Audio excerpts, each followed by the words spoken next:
publik berharap apa yang dilakukan oleh Densus tidak terbatas hanya kepada Munarman. Tetapi publik juga berharap bahwa pelaku-pelaku lain, ya, terutama elit-elit mantan FPI yang selama ini selalu bersama-sama melakukan aktivitas-aktivitas yang menurut pandangan aparat penegak hukum bahwa itu sudah masuk dalam kategori tindak pidana terorisme, supaya mereka ini juga dijerat dengan pasal-pasal ancaman tindak pidana terorisme. Terkhususnya aparat Densus 88 untuk melakukan penyelidikan lebih jauh sejauh mana keterkaitan Pak Fadly John dengan organisasi Amal Hasi yang dikabarkan terafiliasi dengan Al-Qaeda.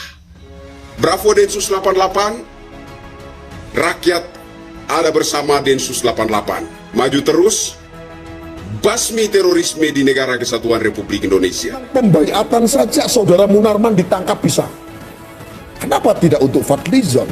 Ataukah karena Fadly John ini di belakang ini orangnya ini backingnya itu lebih besar? Wah, keren. Kenapa tidak ditangkap saja ini Fadly John, Pak? Apakah Fadly John ini karena mentang-mentang seorang wakil rakyat atau wakil umat? Karena apa, Pak? Ini mumpung Fadly John ini sudah berhari-hari nggak bisa tidur. Akhirnya dia mengklarifikasi, nggak ngacak kalau mulutnya itu pedes sekali kalau ngomong. Kalau bikin statement itu Masya Allah. Dugaan keterlibatan Fadly John dengan organisasi teroris Petrus Gerindra bisa didiskualifikasi. Praktisi hukum dan koordinator Perekat Nusantara Petrus Celestinus kembali mempermasalahkan hubungan Fadly John dengan organisasi Al-Amal Society Indonesia, salah satu bagian jaringan teroris internasional Al-Qaeda. Dugaan keterlibatan Fadly John mengemuka setelah beberapa pegiat media sosial ramai-ramai mengunggah foto yang memperlihatkan politikus Partai Gerindra itu bersama seseorang yang diduga aktivis HASI. Petrus menegaskan jika terbukti benar, politisi kelahiran Jakarta tersebut akan menghadapi dua persoalan serius. Pertama, Fadly John adalah pemimpin Partai Gerindra dan anggota DPR RI dari fraksi Partai Gerindra. Jika terbukti, Partai Gerindra bisa didiskualifikasi karena telah memberikan sumbangan kepada pihak asing. Ujar Petrus dalam keterangan resmi Kamis 25 Maret. Menurut Petrus, Undang-Undang Partai Politik mengatur bahwa partai politik dilarang memberikan sumbangan kepada pihak asing yang bertentangan dengan peraturan perundang-undangan. Partai Gerindra patut diduga susah terlibat dalam aktivitas sumbangan ini sehingga partai tersebut bisa dibekukan oleh pemerintah, ucap Petrus. Kemudian praktisi hukum tersebut mengatakan hal itu diatur dalam Undang-Undang Nomor 2 Tahun 2008 tentang partai politik yang kemudian diubah dengan UU Nomor 2 Tahun 2011 tentang partai politik. Persoalan kedua, menurut Petro adalah Densus 88 adalah punya cukup. Persoalan kedua, menurut Petro adalah Densus 88 sudah punya cukup alasan untuk melakukan upaya paksa kepada Fadly John dengan menangkapnya dan melakukan pemeriksaan selama 14 hari. Densus pernah melakukan itu terhadap monumen. Namun sudah 2-3 hari terakhir ini kami belum melihat langkah-langkah Densus 88 yang mengarah kepada Fadly John, tambahnya.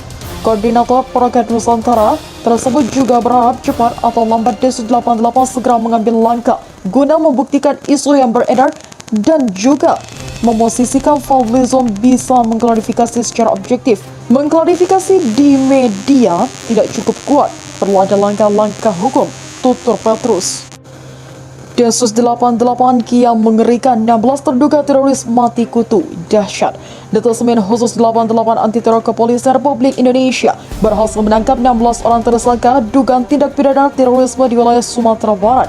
Namun jaringannya hingga kini belum terinformasi. Penangkapan hari Jumat 25 Maret 2022 dan jaringannya belum terinformasi, ujar Karopenmas Divisi Humas Polri Brigadir Jenderal Brigjen Polisi Ahmad Ramadan melalui keterangan tertulis dikutip dari Antara Sabtu 26 Maret 2022. Dia memperinci penangkapan tersebut terdiri dari 12 tersangka di wilayah Kabupaten Darmas Raya untuk 4 tersangka lainnya di wilayah Kabupaten Tanah Datar. Sebelumnya, tim Densus 88 Anti Teror Polri juga telah menangkap sedikitnya 5 orang tersangka dugaan tindak pidana terorisme terkait dengan media propaganda kelompok pendukung negara Islam Polda Suria.